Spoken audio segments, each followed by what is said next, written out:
Hey everyone, What If Fan here. This is the first part of the new series What If template system in Fairy Tale World. You can find the fanfic title and the original author's name on my Patreon page. Make sure to check it out and show them some love. If you enjoyed the video, don't forget to like, subscribe, and ring that notification bell so you never miss an upload. Quick update. The series What If Becoming a Mangaka in One Piece World, last part, will be going on hold soon, since we've nearly caught up with the author. So now, I need your help picking the next project for the channel. I'm currently deciding between these three fanfics. What if hosting Q&A in One Piece World? What if Transmigrated in Ben 10 World as Ben's cousin? What if Transmigrated in Danmachi World with the system? Please vote in the poll and let me know which stories you'd like to see next. I'll take the second top pick and start working on that series next. Also check out my Patreon channel for early releases of all the series, where you can find all the series released one day ahead of YouTube. Alright, let's jump into it. Chapter 41, Slaying a Dragon. Ah! Alazam let out a pained shriek. He felt that this power was different from human magic. His magic resistance was almost ineffective against it. This strike caused him significant damage. If he hadn't been injured, it would have been fine. He was capable of withstanding such an attack without issue. But now, in his injured state, such an attack was fatal. At this moment, a thought suddenly flashed through his mind: death. He could never have imagined that one day he would be forced into such a desperate situation by a mere human. No! I cannot die! I am a noble dragon! How could I possibly be killed by a mere human? Right. I don't need to fight him head-on. His transformation only lasts for 1 minute, and dozens of seconds have already passed. If I just avoid him for the remaining dozens of seconds, I'll be safe. Then I can deal with him later. Why should I bring trouble upon myself? At this point, Alazam's strong will to live erupted. He pushed off with his feet, then spread his wings and flew towards the sky. It fled? Everyone was shocked to see Alazam escape. Such a powerful dragon was actually driven away by Takashi. His strength was too immense.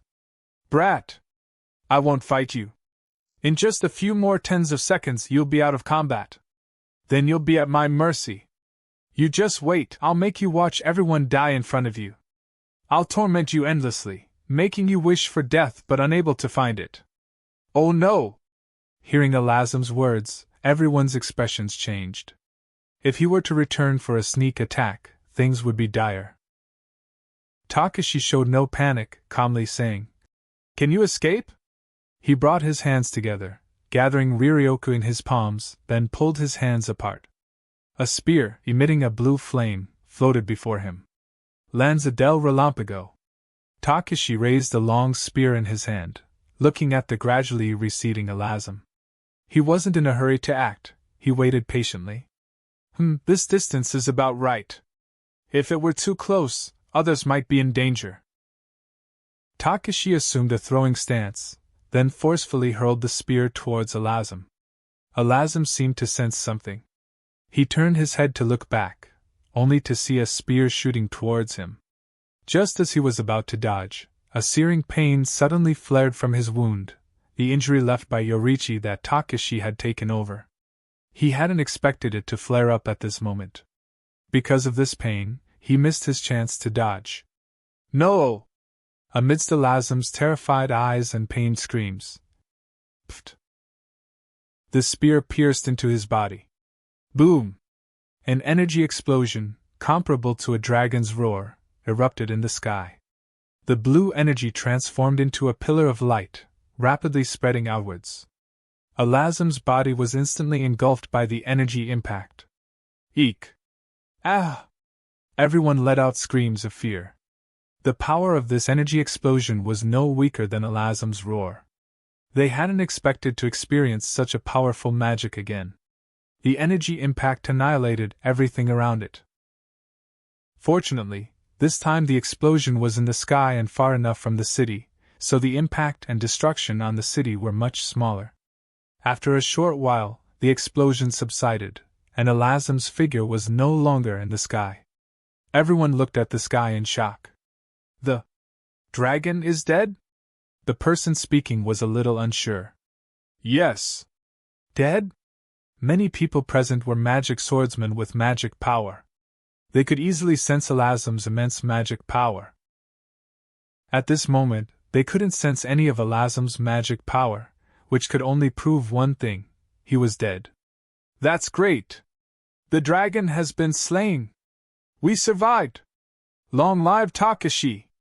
Long live Takashi! After confirming that the dragon was truly eliminated, everyone cheered.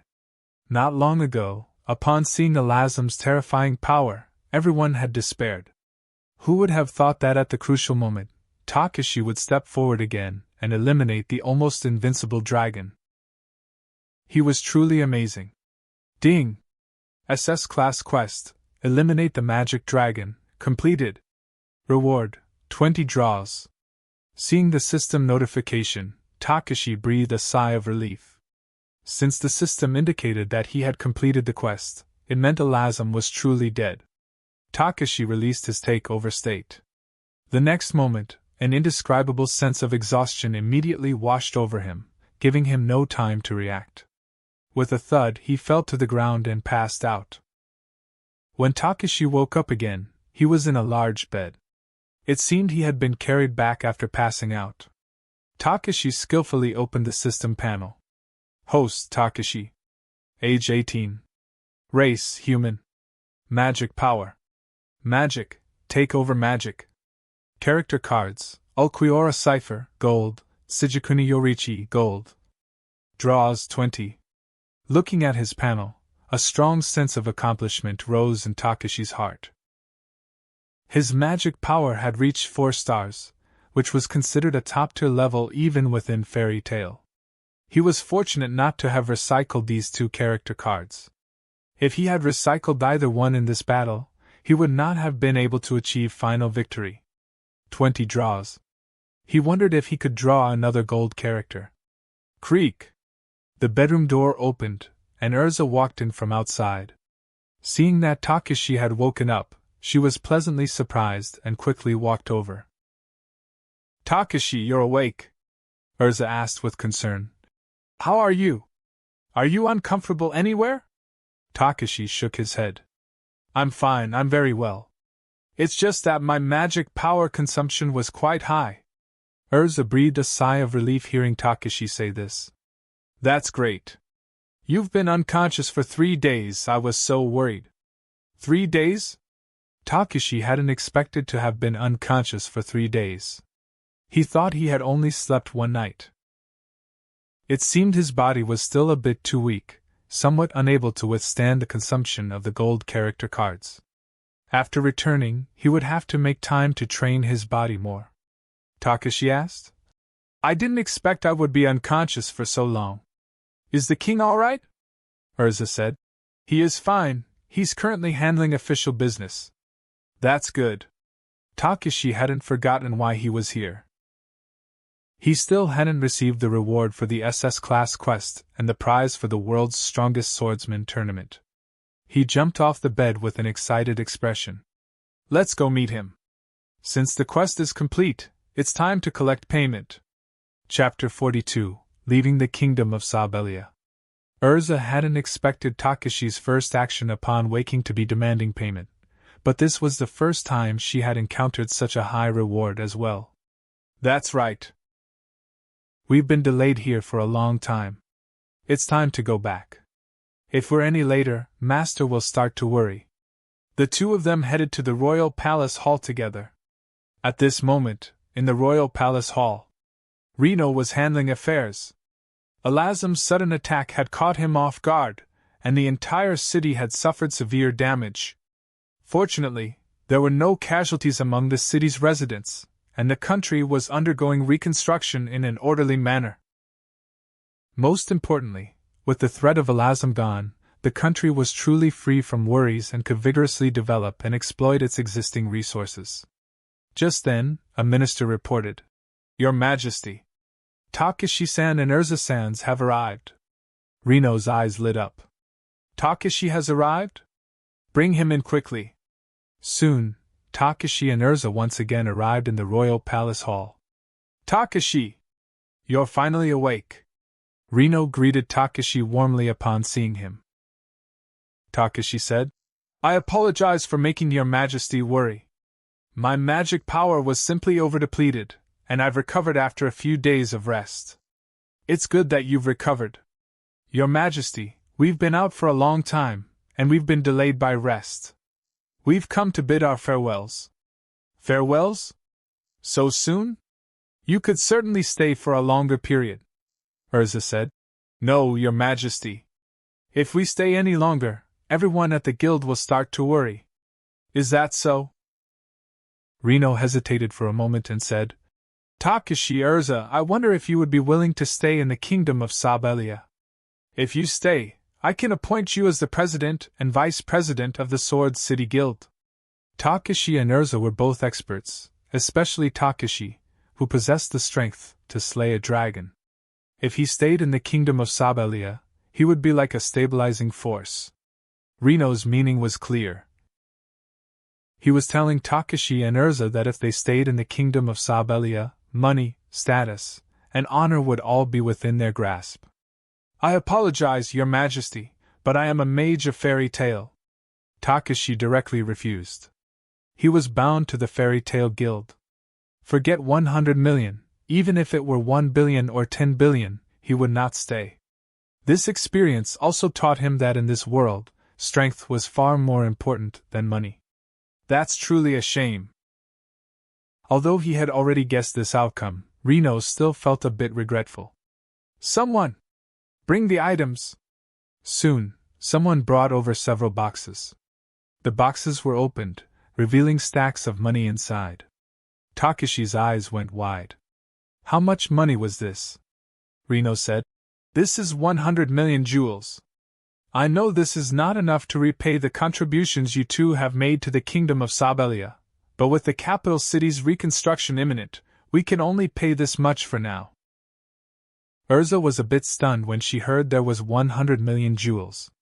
She had become a mage a long time ago, and had worked diligently all these years. But even the combined earnings over those years didn't amount to 100 million jewels. No, this is a bit too much. My championship prize was 20 million, and the S-Class quest reward was 30 million, totaling 50 million. Half of this would be enough.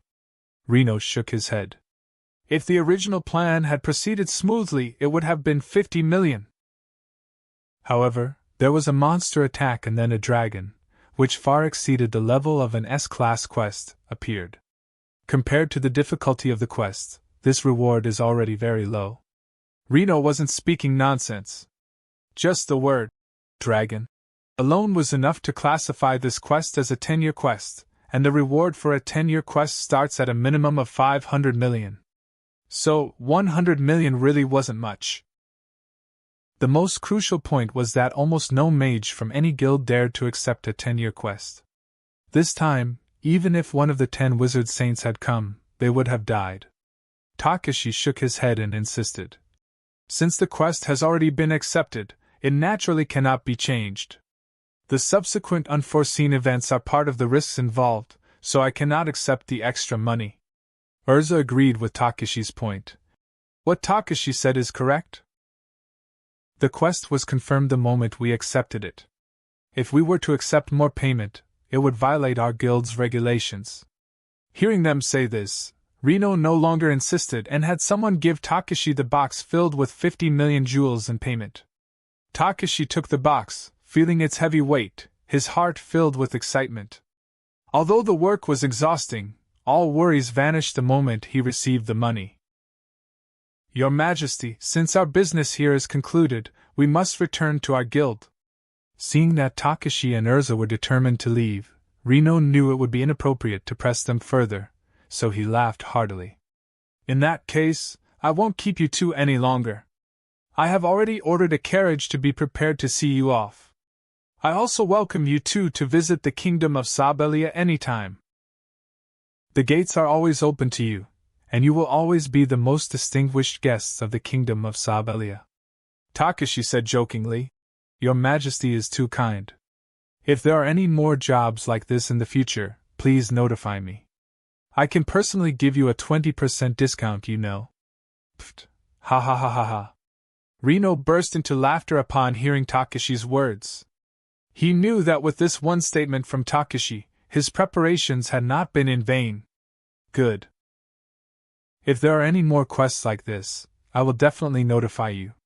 Takeshi and Urza arrived at the entrance of the royal palace hall, where a luxurious carriage was already waiting. Reno personally saw them into the carriage, which made the two of them feel somewhat overwhelmed. Takeshi, Urza, please do come and visit once the capital city is rebuilt. All right. Giddy up. The coachman urged the carriage forward. After leaving the royal palace. It's Takeshi-san and Urza-san's carriage. Takeshi-san! Urza-san! Takeshi and Urza pulled open the curtains and looked out, seeing dense crowds standing on both sides of the street, who were the citizens of the capital.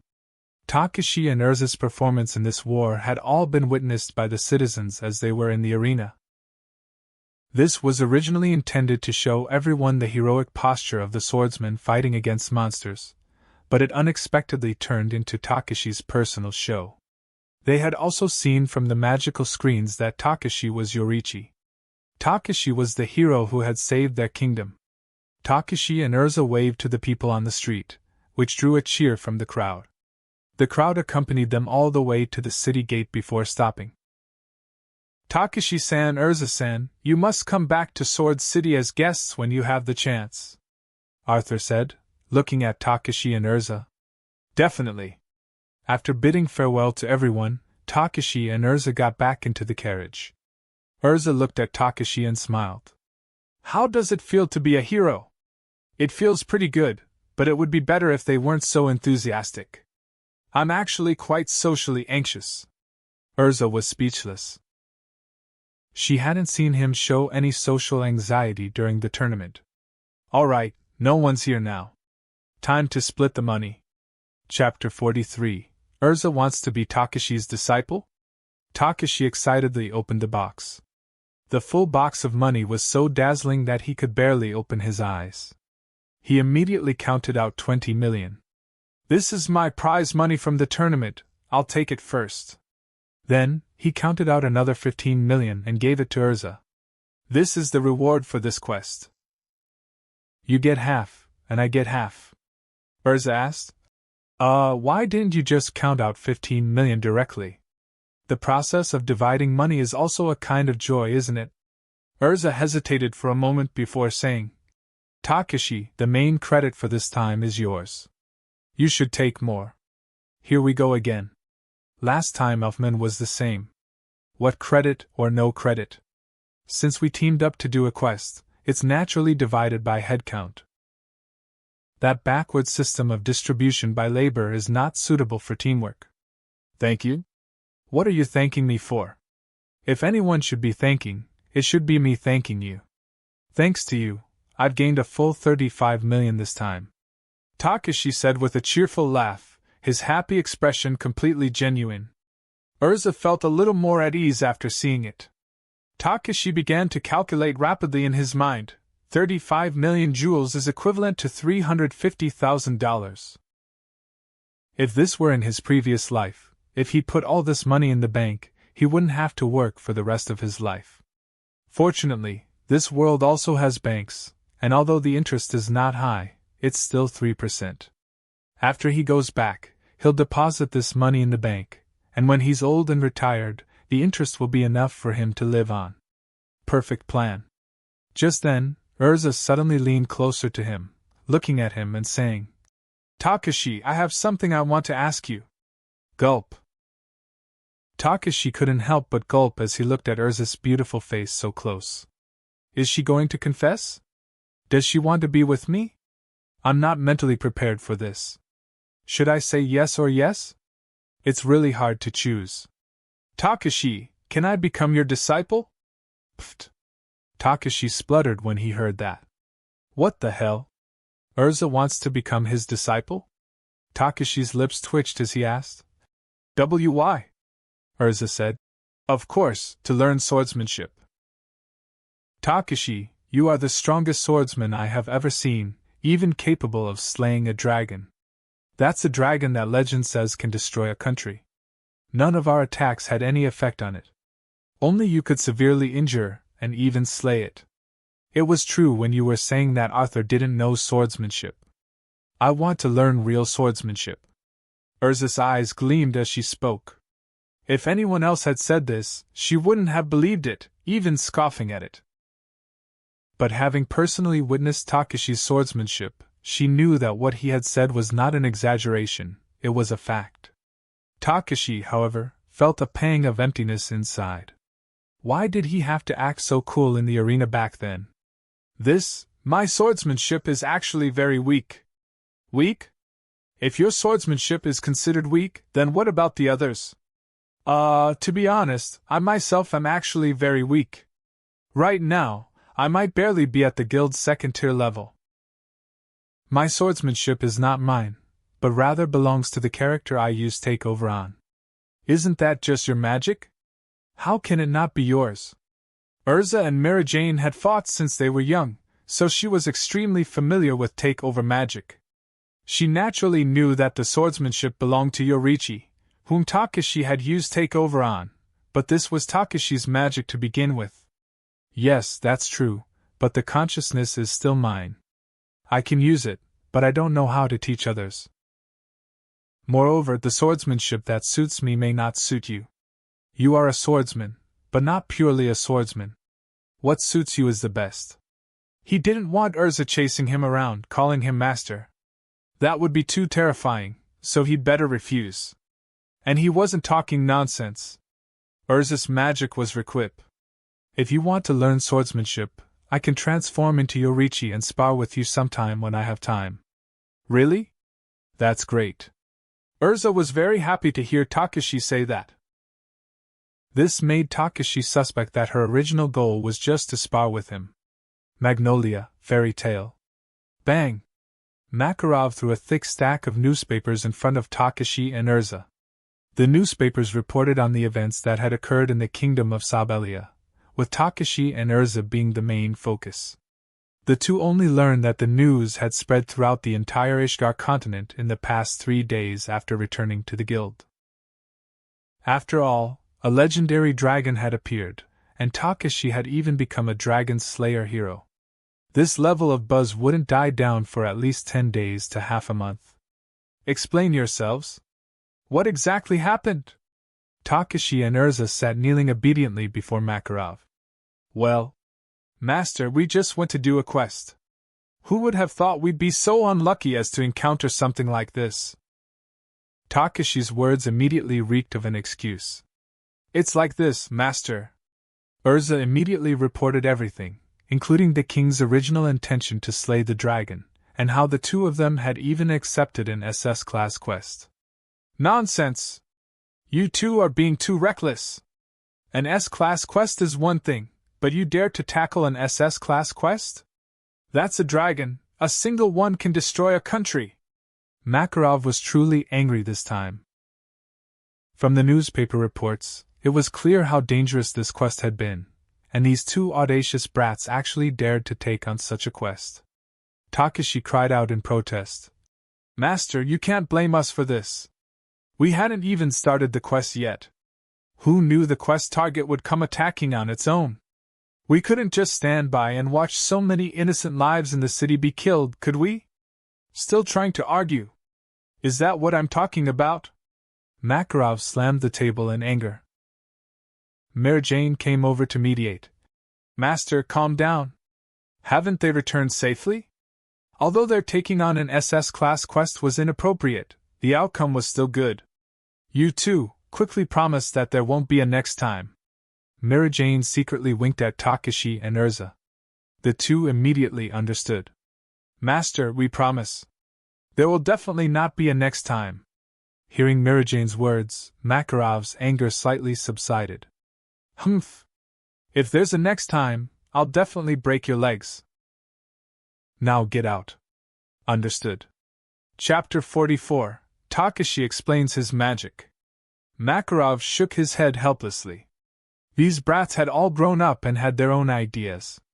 To be honest, he was scared when he saw the newspaper. Although he eventually noticed that Takeshi had defeated the dragon, he was still very afraid. After all, dragons were legendary creatures. But he was also very proud when he saw Takeshi win the tournament and protect the people of a city. Takeshi and Urza scurried into the crowd. Takeshi! Did you really defeat a dragon? Did he mention where Igneel is? Natsu immediately ran over and asked. He had been looking for Igneel for years but had never found him. Takeshi shook his head. No, and he might not even know Igneel. He was sealed for 400 years, and after the seal was broken, he came to seek revenge on humans. Takeshi knew that Igneel was inside Natsu's body, creating antibodies for him, but he couldn't say that, as it would be hard to explain how he knew such things. Furthermore, if Natsu knew, he might stab himself in the stomach. It was better not to do such troublesome things. Gray complained. Takeshi, aren't you a bit too unlucky? You have only gone on quests 2 times, and both times the quests leveled up. Takeshi shook his head. Unlucky? I think I'm quite lucky. After all, the rewards for completing S-class quests are higher. This conversation couldn't continue. It was too Versailles. Elfman asked. Takeshi, what exactly is your takeover magic? I saw you seem to be taking over demon souls like my sister, but how can you also transform into a swordsman? His sister's takeover magic was demon soul, his was beast soul, and his younger sister's was animal soul, but clearly, Takeshi was none of them. Everyone else was also very curious and all looked at Takeshi, as his transformation seemed a bit too powerful, even capable of slaying a dragon. Takeshi had already thought of the answer to this question. What I take over are the souls of heroes from another world. Souls of heroes from another world? Everyone else's eyes showed confusion. Takeshi explained. You might not know, but besides our world, there are actually many other worlds, and my magic takes over the souls of heroes who have died in other worlds. Urza asked. So Yorichi and Ulquiorra, whom you took over, also really exist? Takeshi nodded. That's right. Yorichi was the strongest demon slayer in his world. Takeshi began to tell everyone Yorichi's story. As someone who had seen Yorichi's memories, his account was far more detailed than in the anime. Elfman burst into tears. Wah! Yorichi is too pitiful.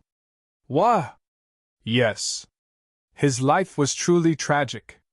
He was considered ominous from a young age, his father wanted to kill him, and he was required to be sent to a temple to become a monk at 10 years old. He didn't even speak a word before he was 7. His beloved mother died, his wife and child were killed by evil demons, and even his brother became a demon. It's too pitiful. Those demons are too hateful. Mary Jane also started sobbing. Everyone else also felt their noses sting to varying degrees. They hadn't expected that there was such a cruel world where demons ate people. What about Ulquiorra? Someone asked curiously. They hadn't seen Yorichi, but Takeshi had demonstrated Ulquiorra's power in the guild. Takeshi said, Ulquiorra is relatively simpler. He lives in a place called Hueco Mundo, and is a hollow, which should be considered a type of evil spirit. Evil spirit? Everyone was startled. Yes, their hollows devour each other to get stronger. Takeshi briefly introduced Ulquiorra. Ulquiorra's life was actually very simple. He was ostracized because his natural color was different from his tribe.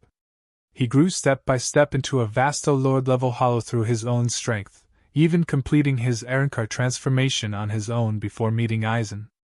Following Aizen was merely to understand the meaning of his existence. Takeshi's introduction of Ulquiorra was simple.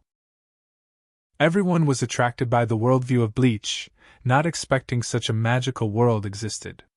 Then, the guild members all asked about the tournament, the magical creature attack, and the dragon. Takeshi also briefly explained them, satisfying everyone's curiosity. Finally, as it was getting late, everyone gradually dispersed. After the guild closed in the evening, Takeshi, Mirajane, and Elfman went home together. On one hand, it was because it was on the way, and on the other hand, it was because he wanted to receive Mirajane's blessing. A short while later, Takashi arrived home first. He asked, "Mira, can you do that again?" "That?" Mirajane paused slightly, then quickly realized what Takashi was referring to. "Takashi, why do you always ask me to do that?" she asked curiously. Takashi explained. "Oh, that? You know my magic is heroic spirit summoning.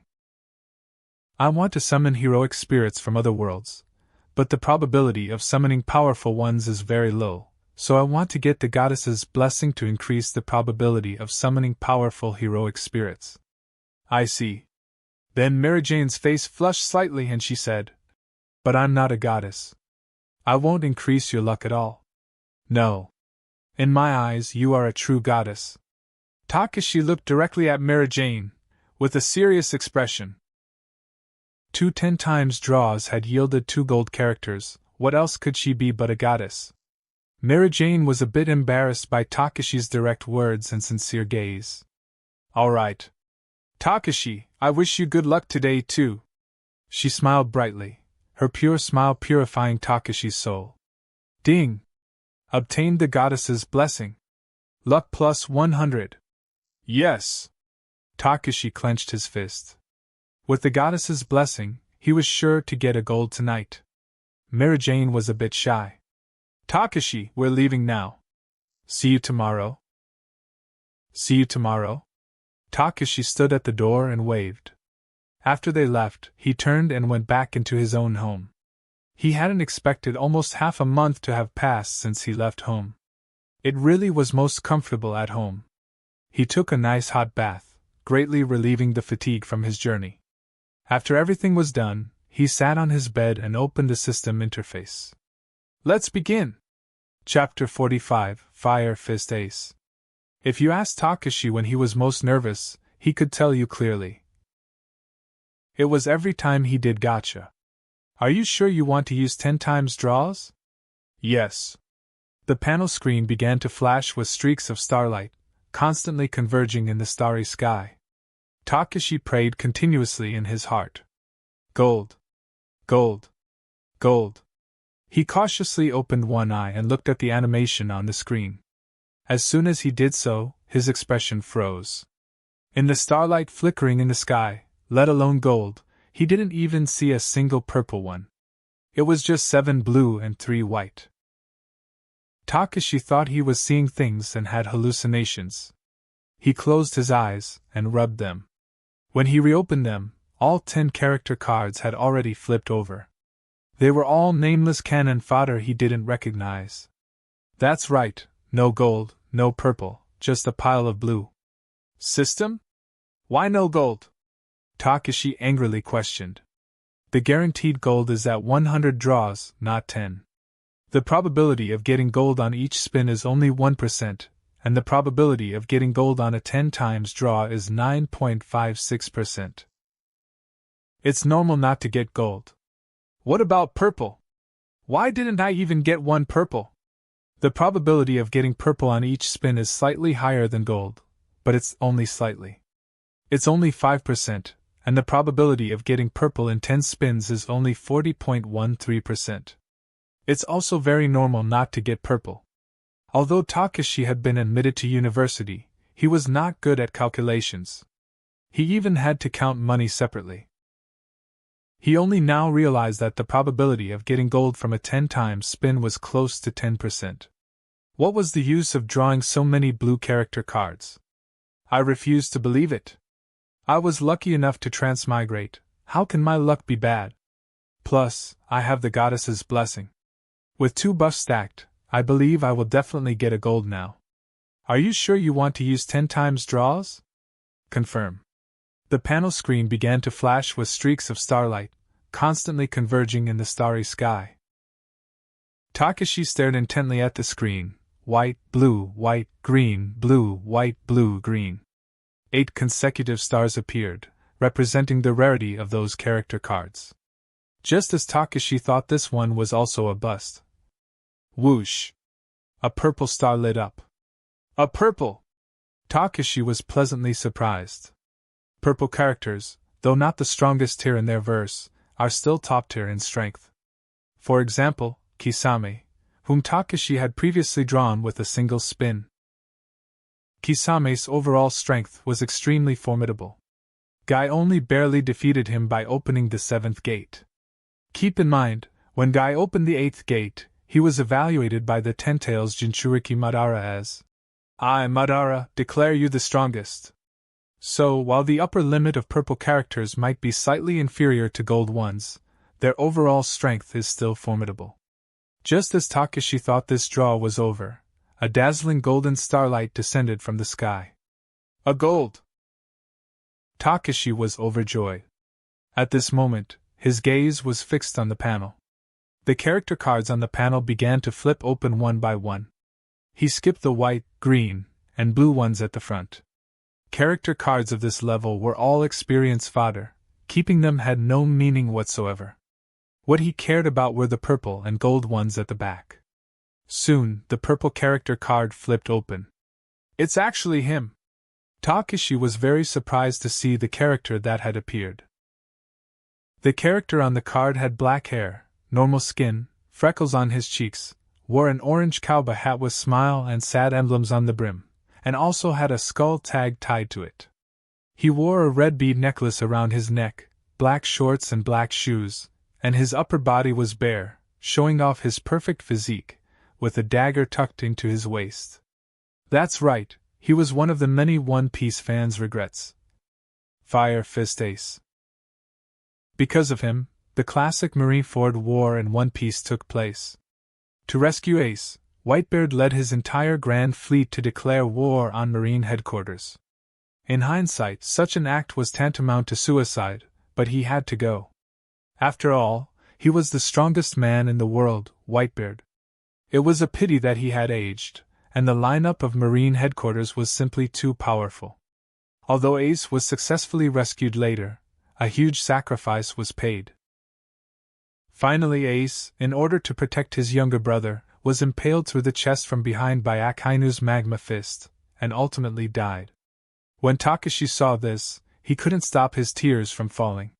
He never thought that one day he would actually draw Ace's character card. Ace's strength goes without saying. Although the power of Haki was greatly strengthened in the later stages of the anime, Logia Devil Fruit abilities are still super strong and mainstream. The Mera Mera no Mi was extremely desirable. If it was placed before someone, he didn't believe they would be able to resist eating it. Ace's only drawback might be that he appeared too early. The Haki setting was not yet fully developed at that time. However, even if Ace were truly a Haki master, he probably would have found it difficult to withstand Akainu's punch. Perhaps because of these shortcomings, Ace was classified as a purple character, but even among purple character cards, his strength should be considered top tier. Takashi's gaze then turned to the last gold character card, as this was the main event after all. He was instantly astonished when he saw the other party's appearance. It's actually him! Chapter 46, Fushiguro Toji. This golden character card exceeded Takashi's expectations. This was a man in a black t-shirt, which had become a tight-fitting shirt due to his slightly bulky physique. His lower body consisted of gray trousers, cinched at the waist by a black belt, and he wore black flat-soled shoes. He had black hair, slightly pale skin, and eyes full of recklessness. A smile, with a vertical scar at the corner of his lips, seemed to mock others' overestimation of themselves. Compared to other golden character cards, this man's attire and appearance were rather unremarkable. One might even pass him by without recognizing who he was. Yet, merely by standing there, he exuded an incredibly terrifying sense of oppression and presence. Takashi recognized his identity at first glance. Fushiguro Toji. The heavenly restriction user from Jujutsu Kaisen. Originally named Zenin Toji, he was born into the Zenin clan, one of the 3 great clans of the Jujutsu world. Due to his lack of cursed energy, he was discriminated against by his clan. After leaving the Zenin clan, he married a woman with the surname Fushiguro. He was a sorcerer killer, possessing an innate, heavenly restriction. Born into a sorcerer clan, he was born without cursed energy. In return, he gained an unparalleled physique and extraordinary athletic talent, with his 5 senses greatly enhanced. Relying on his extreme sense of touch, smell, and hearing, Toji could even sense the movements of cursed spirits without relying on sight. This extreme level of senses was even more precise than observation haki from One Piece. After all, observation haki requires concentration, whereas Toji's ability is passive. If Yoruichi was the pinnacle of swordsmanship, then Toji was the pinnacle of physical prowess. He appeared twice in Jujutsu Kaisen. Once, he nearly killed Gojo Satoru, the extreme of human sorcerers, and another time during the Shibuya incident, where he displayed less than a tenth of his peak living combat power, yet was still able to easily overwhelm the special-grade cursed spirit Dagon. Later, after recognizing his son Fushiguro Megumi, he committed suicide to prevent himself from rampaging and harming his son. Amazing! As expected of my goddess of luck! Seeing that the golden character card he had drawn was Fushiguro Toji, Takashi excitedly jumped up. As expected of golden character cards, none of them were disappointing. Having obtained a character card, Takashi naturally couldn't resist trying it out. Full body takeover, Ace. Takashi first checked out Ace, a character he had always liked. Ace's characteristic freckles began to appear on his face.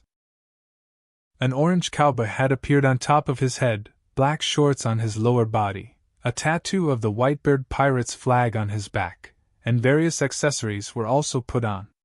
Ace's memories began to surface in Takashi's mind. From a young age, he was taken by Garp and entrusted to Dayton for upbringing, became best friends with Sabo, and then, along with Luffy, the three became sworn brothers.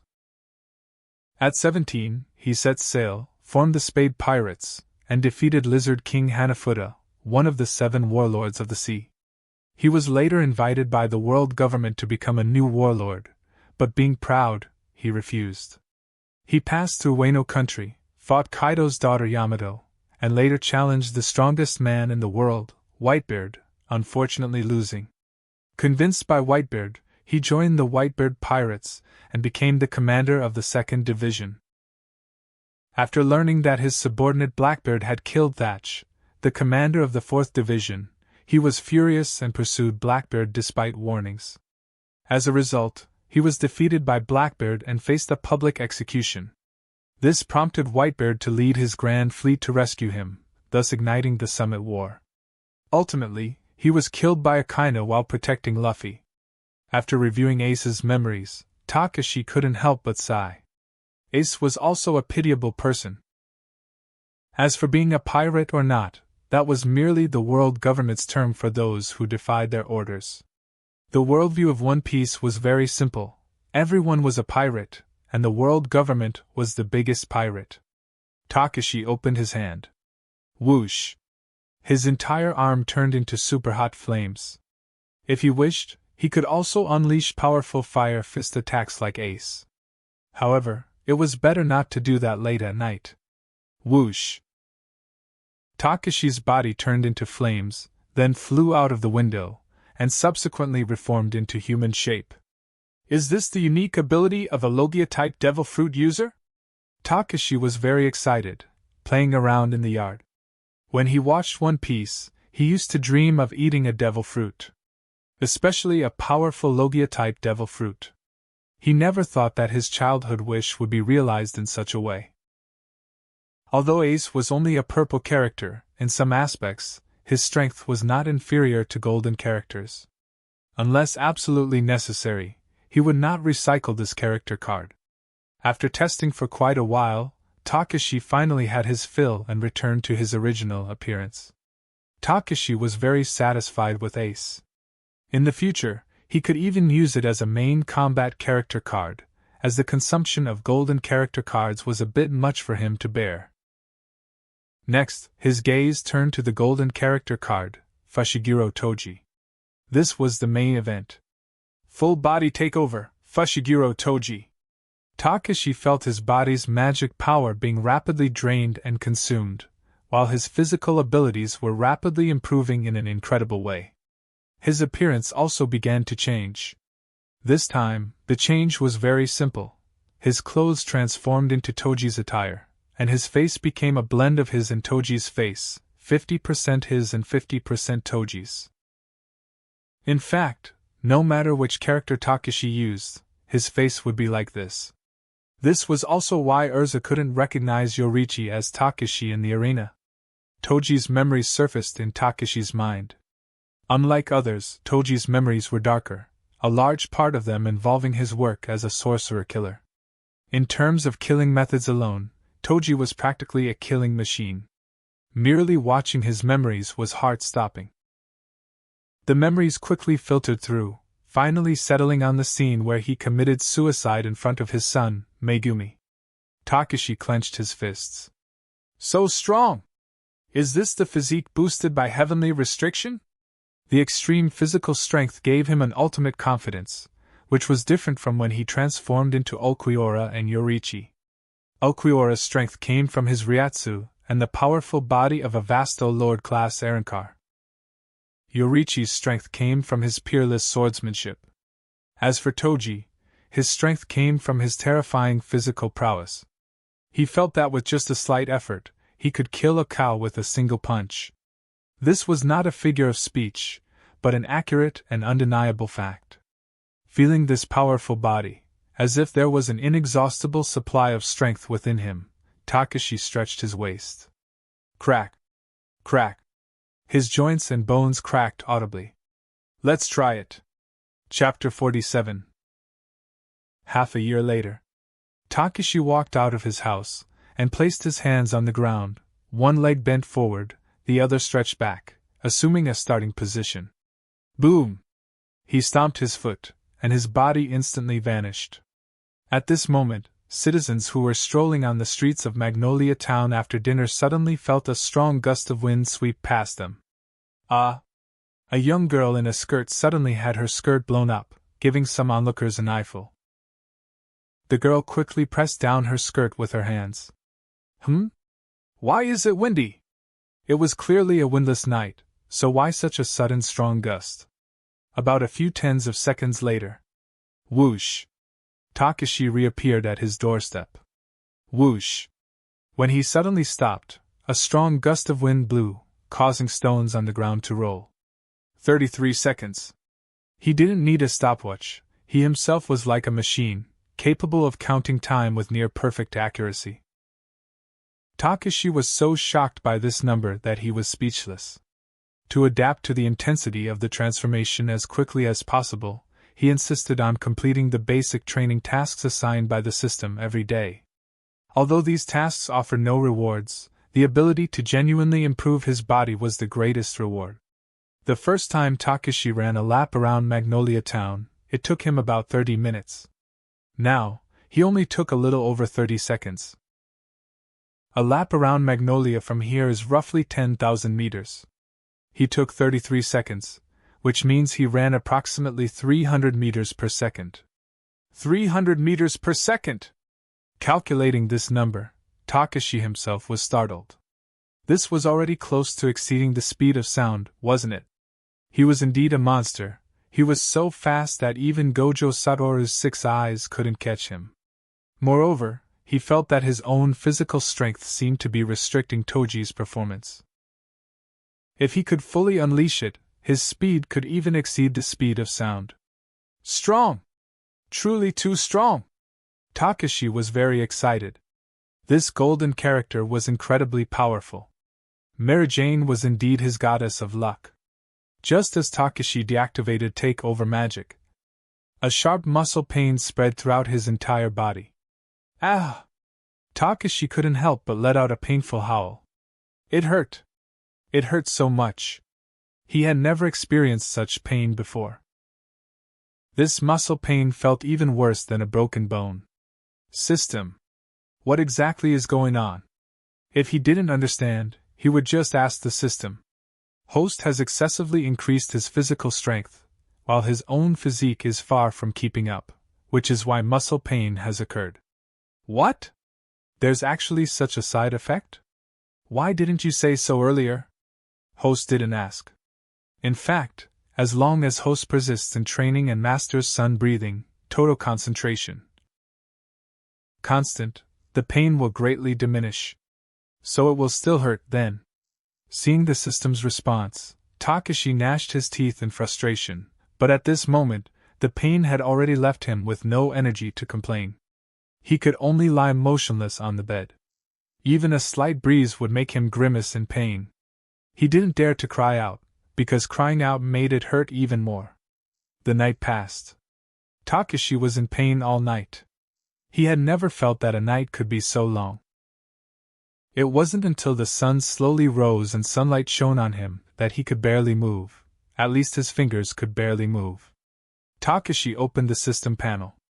Then he selected the blue, green, and white character cards. Do you want to recycle these character cards? Yes. Recycling successful. Congratulations, your magic power has increased by. A surge of magic power gushed from the magic source, nourishing his entire body, and he immediately felt his body pain alleviate considerably. System, what exactly is going on? This time I recycled so many character cards. Why did you only give me half a star of magic power increase? Magic power is the foundation of everything. Only with greater magic power can he better unleash the power of the characters. These are all derived from an algorithm. The higher the magic power star rating, the greater the consumption for level up. It's always algorithms, algorithms. What kind of algorithm is it, exactly? To upgrade from 4-star magic power to 5-star, 1000 magic power points are required. Recycling white grants 10 points, green grants 20 points, blue grants 50 points, purple grants 800 points, and gold grants 3000 points. Takashi's lips twitched when he saw these prices. There really was an algorithm. The value of purple and gold seemed the highest, but in Takashi's opinion, it was still too low. Even 1000 or 10,000 blue character cards couldn't compare to one gold character card. Indeed, all cards below blue were experience cards. He couldn't go to the guild today, and having completed some high-intensity missions these past few days, he was a bit tired. It was a good opportunity to rest well during his recovery phase. Just as he lied down and was about to doze off, noisy sounds came from outside. Takashi! Takashi! Takashi groggily opened the door and saw many people standing at his doorstep. They were all familiar faces: Natsu, Gray, Happy, Urza, Mirajane, Elfman, Levi, Laki. Takashi couldn't help but widen his eyes. Why are you all here? We came to hang out with you, everyone said in unison. Mirajane smiled and said, You moved to a new house, didn't you? Everyone heard about it and came to celebrate your housewarming. Takashi slapped his forehead. My apologies. I've been so busy lately that I completely forgot about this. Welcome, welcome. I'll go buy groceries and cook right away. Takashi remembered that he had promised to treat Mirajane to a meal. Urza said, No need. We all brought things. Let's have a barbecue party here today. With that, everyone started getting busy. Some started fires, some barbecued, and others brought out their specialty dishes. The entire courtyard instantly became lively. Soon, everyone gathered to eat meat, drink, and chat merrily. This scene made Takashi feel a little dazed. His home hadn't been this lively in a long time. The party lasted until midnight, and only then did everyone reluctantly leave. After everyone left, Takashi lied on his bed, recalling the events of the day. Guild comrades. At this moment, he truly understood the meaning of a guild and comrades. He felt that he had truly become a member of Fairy Tail. This feeling isn't bad. Half a year passed in a flash. Eastern Ishgar continent. Aller Kingdom. In a hidden building somewhere. At this moment, thousands of people dressed in black robes were gathered here, performing a mysterious ritual. In the center of these people, a group of individuals were tied to wooden stakes. The stakes stood on the ground, with many firewood piles arranged beneath them. These people, numbering about several hundred, both men and women, all had their mouths gagged, their eyes filled with terror and despair as they looked at the surrounding crowd. A masked man stepped forward. "From now on, we will begin the sacrificial ritual. These villagers are innocent. These 300 pure lives will guide him to descend here. Great Dark Mage Seraph! Ugh!" All the black-robed figures shouted excitedly. "For us to walk with him in this world, the sacrifice begins." Suddenly, boom! An explosion destroyed the main gate. "What's going on?" A slightly frivolous male voice rang out. You really made me search for a while." Soon, a young man with freckles, wearing an orange cowboy hat, and bare-chested walked in through the main gate. "Yo! Black magic cult bastards, good evening." Chapter 48, 1 vs 8000. "Kill him!" The leader of the black magic cult gave a direct order. No matter who the other party was, as long as they saw them, they had to die. "Kill!" Numerous members of the black magic cult all raised their weapons and charged towards Takashi. "Hey! It's not good to just start fighting without even a greeting. But since you've all made a move, if I don't retaliate, wouldn't that be disrespectful to you?" Fire fist. Takashi assumed a punching stance, and his arm transformed into a giant, superheated flame arm that slammed into the members of the black magic cult. Terrifying flames engulfed a large number of black magic cult members, who all let out painful scream. "Ah! Fire gun!" Takashi pressed the index and middle fingers of both hands together, pointing them like a gun at the crowd, and continuous small flames shot out from his fingertips. "Ah!" In an instant, large numbers of black magic cult members collapsed. "Damn it! Die for me!" A member of the black magic cult ambushed Takashi from behind, his long sword slashing through Takashi's body, but it only caused slight ripples, a common elementalization ability of Logia devil fruits. "What?" Before the opponent could recover from his shock, Takashi's finger had already touched his forehead. Bang!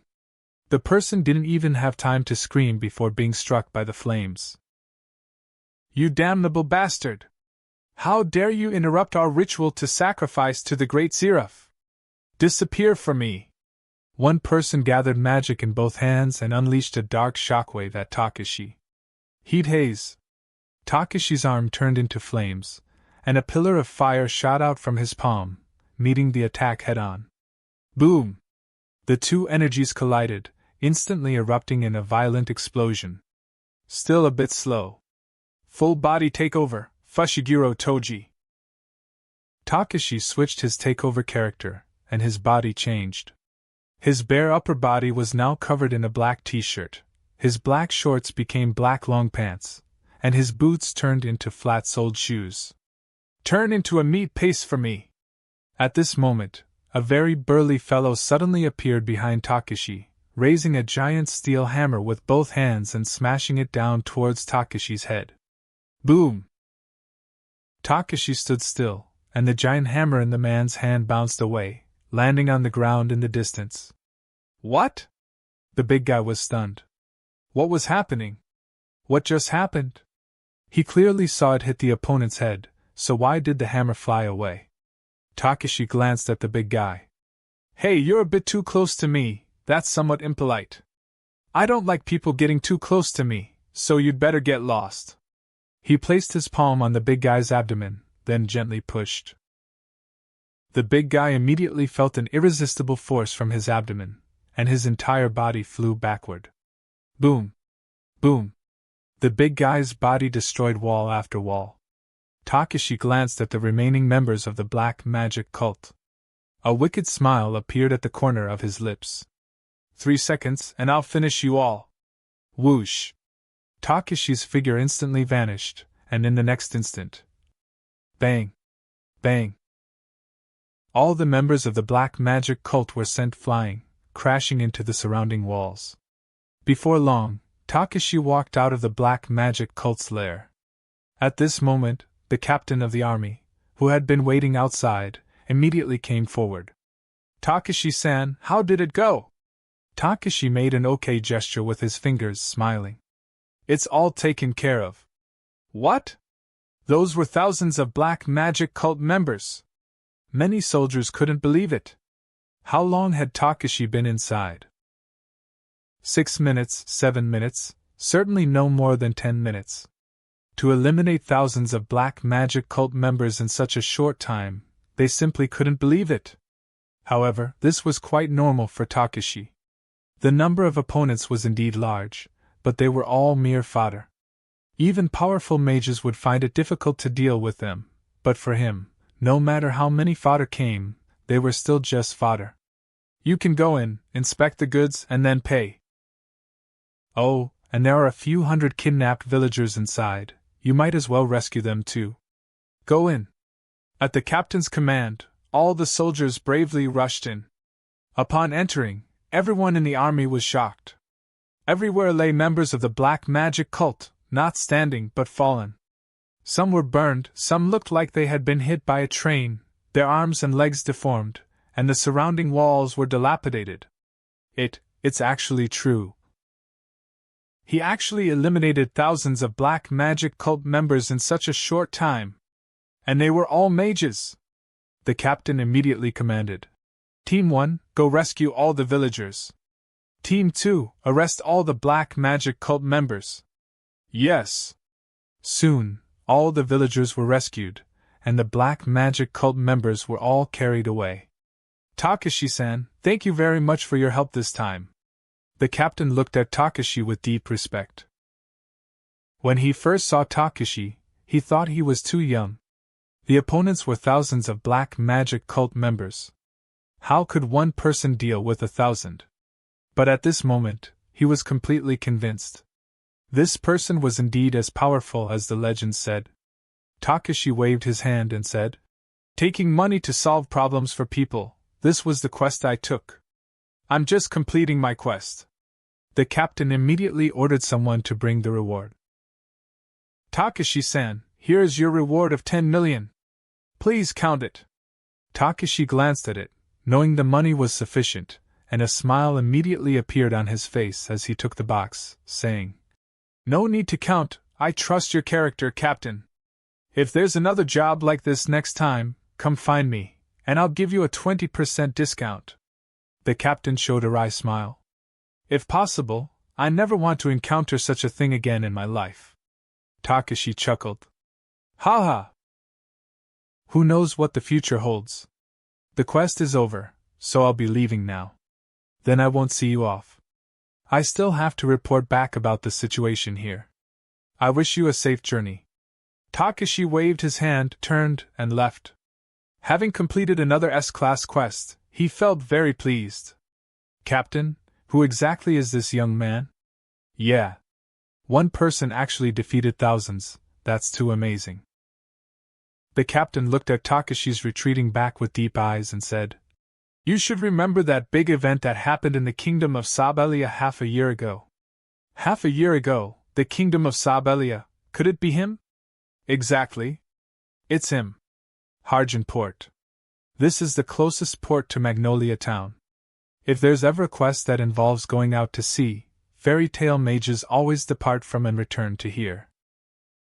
At this moment, a cargo ship slowly docked, and a young man walked down from the ship. He had black hair and black eyes, and was wearing a gray stand-up collar half-sleeve shirt, black pants. It was Takashi, who had been in Fairy Tale for over half a year. Phew! Finally back. This quest was a bit far, and the round trip took about 20 days in total. Now he just needed to rest here for one night, and then take the train tomorrow morning to Magnolia. Gurgle. Gurgle. At this moment, Takashi's stomach began to gurgle. Due to the long boat ride and its rocking motion, he had little appetite, but now that he was on land, he suddenly felt a bit hungry. He remembered a delicious, inexpensive, and good fly restaurant on the street ahead. After eating, he would find a hotel for a good night's sleep, and then return to the guild the next morning. Just then, a commotion sounded from ahead. Takashi looked up and saw many young girls holding autograph boards, quickly running past. I heard a very famous mage came to town. Salamander-sama. Takashi was slightly stunned. Salamander? Natsu is here? Is he that popular? Takashi curiously walked over, wondering if Natsu would return to the guild with him. As he got closer, he saw a middle-aged man surrounded by girls, clearly not Natsu. Did I get the wrong person? Takashi immediately prepared to turn and leave, when a familiar voice entered his ears. Igneel! Chapter 49, Lucy, a Chatterbox. Takashi looked in the direction of the sound and saw a familiar figure emerging from under a girl's pants. With cherry blossom-colored hair and a dragon-scaled scarf, it was Natsu, accompanied by a small blue cat, Happy. Natsu, upon seeing that the person was not Igneel as he had expected, immediately became so awkward that he started sweating. Who are you? I am Salamander, you should know, right? The man struck a pose he thought was cool, but before he could finish speaking, Natsu and Happy had already squeezed out of the crowd and walked away dejectedly. They left so fast. Seeing their idol being ignored, many girls immediately rushed over, grabbed Natsu's scarf, and dragged him back. Why are you two so rude? Exactly. Salamander-sama is a very powerful mage. Apologize to him. Natsu was somewhat bewildered at this point. What are you doing? The man waved his hand and said magnanimously. It's all right. Looking at him, he doesn't seem to have any ill intent. Ah. So gentle. All the girls' eyes turned into hearts. The man took out an autograph board, wrote Salamander, and handed it to Natsu. This is my autograph, take it and show off to your friends. Ah. How enviable. I don't want it. As soon as Natsu finished speaking, he was picked up and thrown out by the girls protecting their idol. What do you mean? Get lost. The man snapped his fingers, and a ball of red flame rose from his feet, carrying him into the air. Thank you all for your warm welcome, but I have something to do at the port ahead, so I'll take my leave now. Tonight I'll be holding a party on the ship, so everyone please come and join. After saying that, he waved his hand and quickly flew away on the flames. Yeah! We'll definitely be there! This magical scene made many girls cheer with excitement. What's that guy up to? Natsu was a bit confused at this moment. Just then, Takashi's voice rang out. Natsu, Happy! That voice! Natsu and Happy froze, then quickly looked in the direction of the voice, seeing Takashi standing not far away, smiling at them. Takashi! Seeing Takashi, Natsu and Happy were both delighted. In half a year, Takashi, Natsu, Happy, and everyone in Fairy Tail had become very familiar. Since Takashi moved into his new home, the two of them would occasionally give him a visit, making them very close friends. Takashi, you're back! Happy happily ran over. Yes, I'm back. Natsu immediately scurried over and hugged Takashi's legs. Takashi! Save me! Please buy me food quickly! I'm starving to death! You've been causing trouble everywhere again, haven't you? Seeing Natsu like this, Takashi guessed that he had probably caused trouble and lost money during a quest. Otherwise, with Natsu's ability, a 200,000 jewels quest would be very easy for him. This time we lost money again. Happy gave a definite answer. Takashi shook his head helplessly. Let's go, I'm hungry too. I know a restaurant ahead that's affordable and tastes good. Yay! Natsu and Happy both jumped up happily. Suddenly, a voice sounded behind them. If it's all right, I'll treat you to this meal. Hearing this, the three of them paused. They turned around and saw a very cute girl standing behind them. The girl had brilliant golden hair, with a strand tied up with a blue bow, looking playful and adorable. She wore a white top with blue trim and short sleeves, and a blue pleated skirt. Her skin was very fair, and she was very cute, especially her impressive figure, which was a beautiful sight. Takashi couldn't help but be stunned when he saw her. Although there were some differences between the real person and the anime, he still recognized her at a glance. She was the female protagonist of Fairy Tale, Lucy Heartfilia. Thank you all for just now. Lucy raised her hand and smiled in greeting. Huh! Natsu and Happy were a bit confused. Lucy's words were directed at them, but they couldn't remember doing anything that deserved thanks. Lucy explained. That man named Salamander used a magic called charm. This magic seduces people and was banned from sale many years ago. Using such magic to lure girls is a vulgar act. Thanks to you breaking through, the magic I was under was dispelled, so please allow me to treat you to a meal to express my gratitude. Natsu and Happy looked at each other. I see, but it's not necessary. Takashi will be treating us. Natsu chuckled and patted Takashi's shoulder. Takashi will treat us. Natsu and Happy knew that Takashi was practically the biggest spendthrift in Fairy Tale. One of his quests earned him more than they made in a year. This time, Takashi had gone out for an S-class quest, and judging by his appearance, he must have completed it successfully. It was a good opportunity to make him pay for a meal. Takashi rolled his eyes helplessly. Haven't you two mooched enough? He didn't mind treating them to a meal. Occasionally, he would also invite guild members he was close with to his home for meals and gatherings. Still, let me do it. If I don't express my gratitude properly, I'll feel bad. Hearing Lucy's words, the three of them no longer refused, and they all went to the restaurant together. My name is Lucy, what are your names? Takashi. Natsu. Happy. Lucy said. Takashi, Natsu, Happy, huh? Oh, by the way, don't let my appearance fool you. I'm also a mage, but I haven't joined any guild yet. A guild is an organization that gathers many mages, acting as an intermediary to provide mages with quests and information. If a mage doesn't work within a guild, they can't be considered fully capable. There are many guilds in the world, but for famous guilds, the conditions for joining are quite strict. In the guild I most want to join, there are many powerful mages. What should I do? I really want to join, but the conditions must be very strict. I'm sorry I talked a bit about the mage world, you probably don't quite understand. But I must join that guild. It seems I can get many substantial quests there. Takashi, Natsu, and Happy looked at Lucy with bewildered expressions and retorted. You talk a lot. Ever since they first met Lucy, her mouth had been chattering non-stop. It was their first meeting, and she was already so talkative. Chapter 50, To Imposter. Having watched the anime, Takashi knew Lucy was a very talkative girl, but her chattiness still somewhat exceeded his expectations. However, despite being quite talkative, she wasn't annoying. Instead, he found her somewhat cute. At this moment, Lucy turned her head and said, By the way, it looks like you guys are looking for someone. Happy nodded and said, That's right, we're looking for Igneal. We heard he came to this town, but when we arrived, we found out he didn't. That guy called Salamander clearly isn't him. I was so sure Igneal was here, sigh. Another wasted trip, Takashi said with a speechless expression.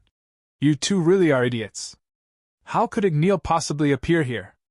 If he really appeared here, the whole city would have been in chaos long ago. Lucy was slightly startled by this and asked, Igneal would cause the entire city to fall into chaos. As a human? Not a human. Igneal is a real dragon. Lucy was immediately dumbfounded by these words. How could he possibly appear on the street? Are you idiots? Humph. Natsu and Happy suddenly looked like they had just realized something. Hey! Don't act like you're just figuring it out now! At this moment, the group arrived at the spot Takashi had mentioned. The place was already quite full, so Takashi and the others found a window seat, sat down, and ordered some food. Alright, I should go now. You guys enjoy your meal. Lucy paid for her meal and stood up to leave. After all, they were just passing acquaintances, and she only wanted to express her gratitude. Thank you for treating us to a meal. Thanks. No need to thank me. You guys helped me too, didn't you? It's just returning the favor. Alright, I'm off. Bye. Lucy waved her hand and then turned to leave. What a nice person. Natsu looked at Lucy's retreating figure and sighed. Just because of their unconscious help, she wanted to treat them to a meal. It was the first time they had met such a kind person. Takashi pouted and said, "She treats you to one meal and she's a nice person? Then what about me, who treats you to so many meals? Then you're a super nice person." Waiter! Order! Natsu reached out and called the waiter over, then picked up the menu and started ordering with happy. Soon, a table full of food was ordered. Takashi was startled. "Hey!" Natsu said with a grin. "After all, we're not familiar with her, so eating too much wouldn't feel right. We just ordered a little something to be polite. But with you, Takashi, there's no problem. You just completed an S-class quest, so I'm going to feast." Happy excitedly agreed. Your head." Takashi lightly flicked Happy's head. Natsu seemed carefree and thoughtless, but occasionally he was quite considerate. Then the three of them ate and chatted, but Takashi's thoughts were with Lucy. Although he couldn't recall all the specific details of Fairy Tail, he still had some impression of how the story began. He thought of the middle-aged man surrounded by girls, a hint of murderous intent flashing in his eyes. Impersonating Fairy Tail. Now, after more than half a year of transmigration, he considered Fairy Tail his other home. Anyone who tarnished Fairy Tail's reputation deserved to die. For now, he would let them enjoy their last moments of happiness. Evening. As night fell, the pure, warm moonlight shone upon the sea, and its reflection draped the entire Harjin town in a glow, making it bright even at night. Coupled with the cool sea breeze, even though it was the hot summer, it gave off a very comfortable feeling. Many people were out for a stroll along the coast at this time, not only to enjoy the beautiful seaside night view but also to help digest their food. Takashi and his companions were among them. That was so satisfying. Natsu patted his round, full belly contentedly. It's been a long time since I've eaten so much. Happy nodded.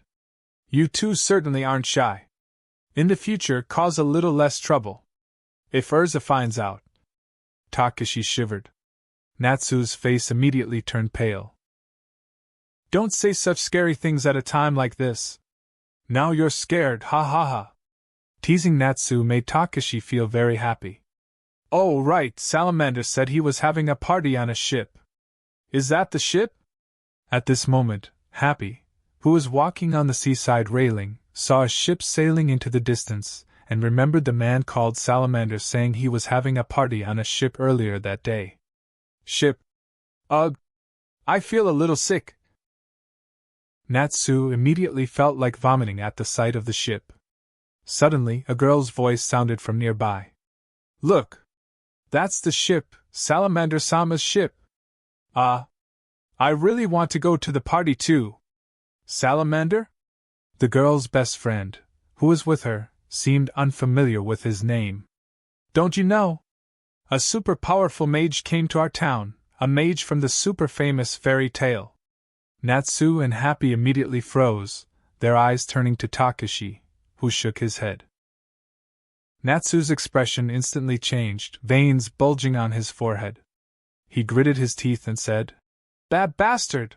How dare he impersonate Fairy Tail? Happy!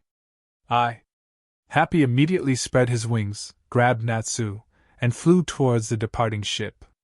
Hey! Takashi didn't even have time to stop them. This idiot, did he forget he gets seasick? He had originally planned to wait until the other party was far away, then catch up and secretly deal with those guys. Now, he had no choice but to go. Full body takeover, Ulquiorra cipher. A cyan light emanated around Takashi's body, and his appearance rapidly transformed. In the blink of an eye, he had taken on Ulquiorra's form. Takashi stomped on the railing. Bang! The railing shattered, and his body rapidly flew towards the ship.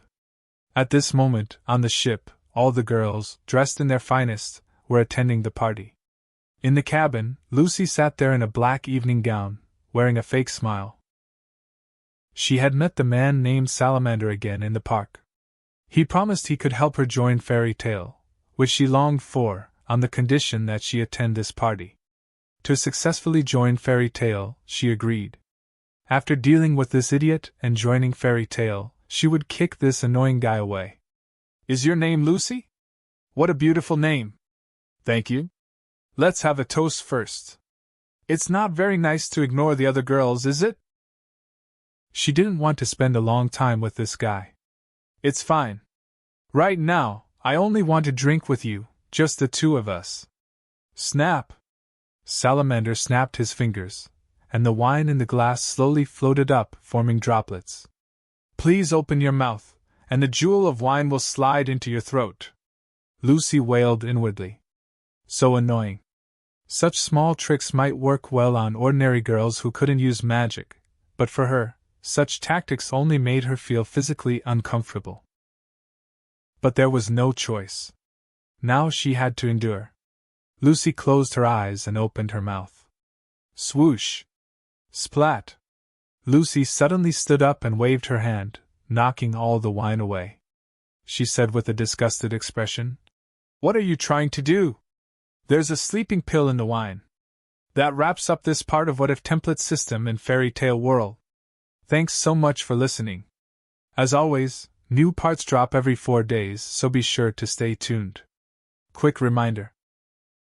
The series What If Becoming a Mangaka in One Piece World, last part, will be going on hold soon, since we've nearly caught up with the author.